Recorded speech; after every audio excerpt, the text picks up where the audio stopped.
Hello friends, welcome back Tamizharvam channel நண்பர்களே. எனக்கு இந்த வீடியோவில் பார்த்தீங்கன்னு வச்சுக்கோங்களேன், மிக மிக முக்கியமான ஒரு எச்சரிக்கையான விஷயத்தை தான் இப்போ இந்த வீடியோவில் அதிரடியாக பார்க்க போகிறோம். அதாவது இன்றைய நாள் பார்த்தீங்கன்னு வச்சுக்கோங்களேன், மிகவும் எச்சரிக்கையான ஒரு நாளுங்க. இன்றைய நாள் என்ன எச்சரிக்கையான நாளுன்னு கேட்குறீங்களா? இன்றைய நாள் பார்த்தீங்கன்னு வச்சுக்கோங்களேன், சந்திர கிரகணமானது இந்த ஆண்டுடையது முதலானதாவது நடைபெற போகுது. ஸோ இந்த நாளில் பார்த்தீங்கன்னு வச்சுக்கோங்களேன், நாம் சில விஷயங்கள் தவிர்க்க வேண்டும். அதில் மெயினாக உணவு சாப்பிடுவதை தவிர்க்க வேண்டும். இன்னும் சற்று நேரத்தில் கிரகணமானது ஸ்டார்ட் ஆக போகுது. அதனால் இந்த கிரகண நேரத்தில் எந்த உணவையும் சாப்பிடக்கூடாது. கிரகண நேரத்தில் ஏன் உணவு சாப்பிடக்கூடாது, எதற்காக சாப்பிடக்கூடாது அப்படிங்கிற காரணத்தை முதல்ல சொல்லிடுறேன். அதற்கு பிறகு நீங்கள் கிரகணத்து டைமில் சாப்பிட்ணுமா சாப்பிட வேணாமா அப்படிங்கிறத டிசைட் பண்ணிக்கோங்க. வாங்க, சந்திர கிரகணம் நடக்கக்கூடிய இன்றைய நாள் நாம் ஏன் உணவை சாப்பிடக்கூடாது அப்படிங்கிறத பார்க்கலாம். பொதுவாகவே கிரகண நேரத்தில் ஒருவர் உணவை தவிர்க்க வேண்டும் என்று எப்போதுமே பார்த்தீங்கன்னு வச்சுக்கோங்களேன் பரிந்துரைக்கப்படுகிறது. அந்த வகையில் இந்த ஆண்டோடைய மார்ச் 25ஆம் தேதி இன்றைய திங்கட்கிழமை ஆண்டுடைய முதல் சந்திர கிரகணம், அதுவும் மிகவும் பகுதி நேர சந்திர கிரகணமாக, அதாவது பெனுபிரல் சந்திர கிரகணமானது சற்று நேரத்தில் ஏற்பட இருக்கு. இன்றைய திங்கட்கிழமையில் நடைபெறக்கூடியதுனால இந்திய நேரப்படி காலை 10:20 மணிக்கு தொடங்கி மாலை 3:30 மணி வரைக்கும் கிரகணம் ஏற்படக்கூடியது. ஸோ இந்த காலம் வரைக்கும் இன்றைய நாள் யாரும் சாப்பிடாமல் இருக்கிறது அவசியம். ஸோ சந்திர கிரகணம், சூரிய கிரகணம் என எதுவாக இருந்தாலும் கிரகண நேரத்தில் உணவு உண்பதை தவிர்ப்பது அவசியம் என்று சொல்லப்படுது. அதை பற்றி நிறைய அறிவியல் ரீதியாகவும் நிரூபிக்கப்பட்டிருக்கு. அது எல்லாமே இந்த வீடியோவில் நான் சொல்ல போகிறேன். கிரகண நேரத்தில் ஒருவர் உணவை தவிர்க்க வேண்டும் என்று சொல்லப்பட்டிருக்கிறது. நிறைய பேர் பார்த்தீங்கன்னு வச்சுக்கோங்களேன், அது பொய் அப்படிங்கிற மாதிரி சொல்கிறோம். அது பொய்யோ உண்மையோ அதை நீங்கள் என்னங்கிறத தெரிந்துக்கிட்டால் மட்டும்தான் உங்களால் நீங்கள் இது பண்ணிக்க முடியும்.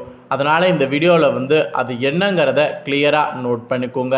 ஃபஸ்ட்டு வேதங்களில் குறிப்பிடப்பட்டது என்னங்கிறத சொல்லிடுறேன், அதை முதல்ல தெரிஞ்சுக்கோங்க.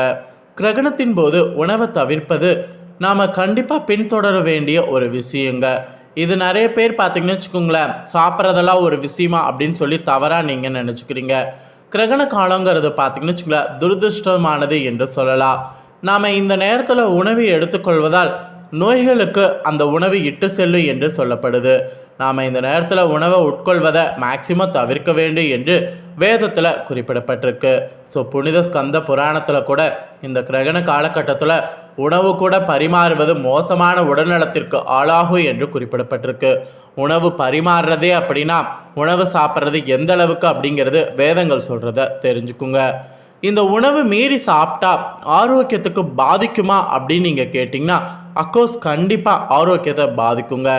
கிரகணத்தின் போது சாப்பிடலாமா கூடாதா, அதனால் உடல்நலத்திற்கு கேடு ஏற்படுமா இல்லையா என்பது தொடர்பான விவாதம் இன்றளவுக்கு முடிவில்லாமல் சென்று கொண்டிருக்கிறது என்று தான் நாம் பார்த்துட்ருக்குறோம்.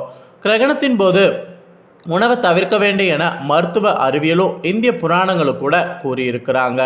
ஒரு தடுப்பு நடவடிக்கையாக ஆபத்தான பாக்டீரியாக்கள் இருந்தோ கதிர்வீச்சுக்கள் இருந்தோ உணவுப் பொருட்களை பாதுகாக்கிறதுக்கு நாம் சமைத்த உணவுகளில் துளசி இலைகள் அல்லது தர்பை புல் கொஞ்சம் போட்டு வைக்க வேண்டும் என்ற அளவுக்கு வலியுறுத்தப்படுது.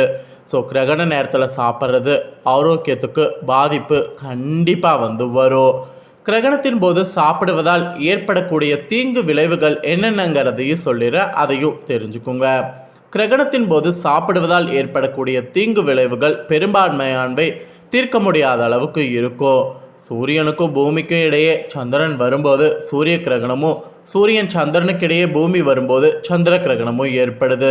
இந்த கிரகண காலத்தில் மனிதன் உடல்நலத்திற்கு தீங்கு விளைவிக்கக்கூடிய பல கதிர்வீச்சுக்களானது வெளியாகிறது.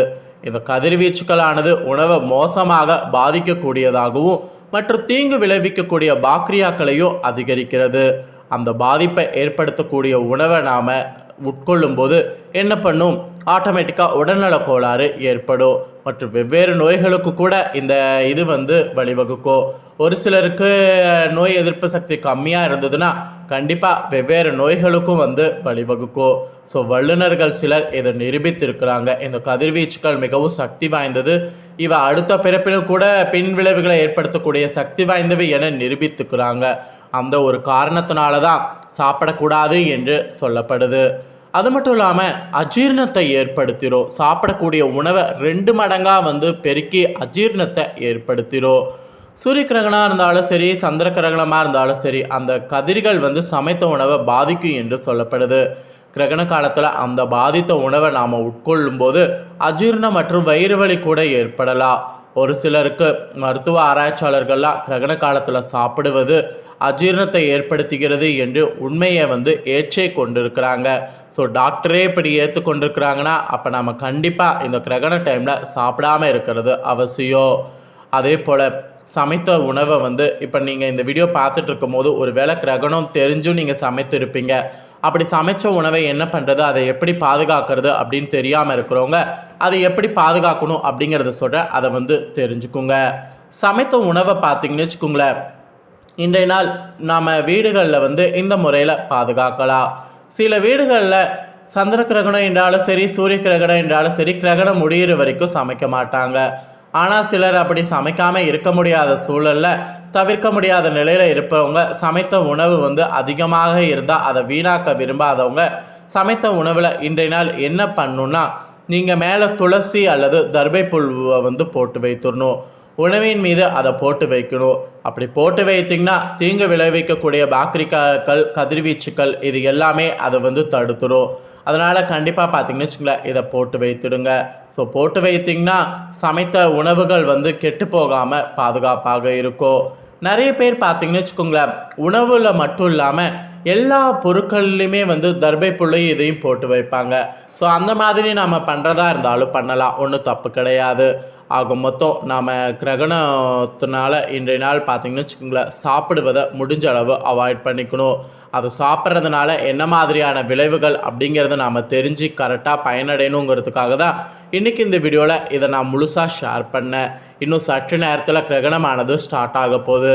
ஸ்டார்ட் ஆனதுக்கு பின்னாடி சாப்பிடாமல் இருந்துக்குங்க. கிரகணத்துக்கு 1 மணி நேரத்துக்கு முன்னதாகவே நாம் சாப்பிட்டு வயிறை ஃபில்லிங்காக வச்சுக்கணும். கிரகணம் ஸ்டார்ட் ஆனதுலேருந்து கிரகணம் முடிகிற வரைக்கும் எதையுமே சாப்பிடக்கூடாது. தண்ணீர் கூட குடிக்கக்கூடாது. அது குடித்தா கூட ஒரு விதமான பிரச்சனை ஏற்படும். அதெல்லாம் அறிவியல் ரீதியாகவும் நிரூபிக்கப்பட்டிருக்கு. அதே போல் இன்றைய நாள் நடைபெறக்கூடிய இந்த சந்திர கிரகணத்தை பற்றி ஒரு சில முக்கியமான சுவாரஸ்யமான தகவல்களை ஷேர் பண்ணுறேன். அதையும் தெரிஞ்சுக்குங்க. ஸோ இன்றைய நாள் நடைபெறக்கூடிய இந்த கிரகணமானது 100 ஆண்டுகளுக்கு பிறகு நடைபெறக்கூடிய கிரகணங்க. ஒவ்வொரு ஆண்டுமே கிரகணம் நடைபெறும். அது என்ன 100 ஆண்டுன்னு கேட்குறீங்களா? இன்றைய நாள் என்ன நாள்னு கேட்குறீங்களா? பங்குனி உத்தரமானது வந்திருக்கு. அது மட்டும் இல்லாமல் இன்றைய நாள் ஹோலி பண்டிகையும் இந்தியாவில் கொண்டாடப்படுது. ஹோலி பண்டிகை, பங்குனி உத்தரம் இதெல்லாம் சேர்ந்து வந்திருக்கக்கூடிய நாளான இன்றைய நாள் பார்த்திங்கன்னு வச்சுக்கோங்களேன், இந்த சந்திர கிரகணம் வருவது 100 ஆண்டுகளுக்கு பின்னாடி நடக்குது. அதனால தான் இந்த சந்திர கிரகணம் ரொம்ப ஸ்பெஷல் அப்படிங்கிறத சொல்கிறேன். ஸோ சந்திர கிரகணம் நடக்கக்கூடிய டைமிங் ஃபஸ்ட்டே சொன்னது போல் 10லேருந்து 3:30 வரையும் இருக்குது. கிட்டத்தட்ட 4 மணி நேரத்துக்கு மேலாகவே சந்திர கிரகணம் இன்றைய நாள் இருக்குது. அதை விட இன்றைய சந்திர கிரகணம் பார்த்திங்கன்னு வச்சுக்கோங்களேன், இந்தியாவில் பார்க்க முடியுமா அப்படின்னு பார்த்திங்கன்னா இந்தியாவில் இந்த கிரகணத்தை பார்க்க முடியாது. ஆனால் மற்ற வெளிநாடுகள்லாம் இன்றைய நாள் கிரகணத்தை பார்க்க முடியும். அது மட்டும் இல்லாமல் இந்த கிரகணம் பார்த்திங்கன்னு வச்சுக்கோங்களேன், கன்னி ராசியில் கேது கிரகஸ்த கிரகணமாக நடைபெறுது. அதனால் குறிப்பிட்ட சில ராசிக்காரங்களுக்கு அதிர்ஷ்டம், அதுக்கப்புறம் துர்திருஷ்டம் எல்லாமே உருவாயிருக்கு. அதெல்லாம் என்னங்கிறது நிறைய வீடியோ போட்டிருக்கேன். அதெல்லாம் நீங்கள் நம்ம சேனலுக்குள்ளே போய் செக் பண்ணி பாருங்கள், வீடியோ இருக்குது. அதே போல் இந்த கிரகணம் நடக்கக்கூடிய இன்றைய நாள் கிரகணம் முடிந்ததுக்கு பின்னாடி சில பரிகாரங்கள் செய்யணும். அதை நான் இந்த வீடியோவில் சொல்லலை, அடுத்து வரக்கூடிய வீடியோவில் ஷேர் பண்ணுறேன். அதை நீங்கள் தெரிஞ்சுக்கிட்டு கிரகணம் முடிந்ததுக்கு பின்னாடி அந்த விஷயங்களெல்லாம் ஃபாலோ பண்ணுங்கள். இந்த கிரகணம் நடக்கும்போது அந்த சந்திரனை பாம்பு விழுங்குவதாக ஒரு ஐதீகம். ஸோ அந்த கதையை கூட நான் ஷேர் பண்ணியிருக்கேன். அதையும் நம்ம சேனலுக்குள்ளே போய் செக் பண்ணி பாருங்கள். ஸோ இன்றைக்கி இந்த வீடியோவில் சந்திர கிரகணம் நடக்கக்கூடிய இன்றைய நாள் என்ன செய்யக்கூடாது அப்படிங்கிற மெயின் விஷயத்தை பார்த்துருக்கோம். இந்த விஷயத்தை எல்லோரும் பார்த்துருப்பீங்கன்னு நான் நம்புகிறேன். ஸோ நீங்கள் பார்த்தது பயனடைகிறது போல் உங்கள் ஃப்ரெண்ட்ஸ் ஃபேமிலி இருக்கவங்களும் பார்த்து அவங்களும் பயனடையணும்னு நினச்சிங்கன்னா வீடியோ லைக் பண்ணி உங்கள் ஃப்ரெண்ட்ஸ் ஃபேமிலிக்கு ஷேர் பண்ணுங்கள். உங்கள் ஃப்ரெண்ட்ஸ் ஃபேமிலி இருக்கவங்களும் வீடியோ பார்க்கட்டும். அவங்களும் கண்டிப்பாக இன்றைய நாள் என்ன செய்யக்கூடாது அப்படிங்கிற இந்த விஷயங்களை தெரிஞ்சு இதை செய்யாமல் இருக்கட்டும். அதனால் வீடியோ லைக் பண்ணி உங்கள் ஃப்ரெண்ட்ஸ் ஃபேமிலிக்கும் ஷேர் பண்ணுங்கள். மேலும் இதே போல் புதிய அப்டேட்டான நிறைய வீடியோ போடப்படும்.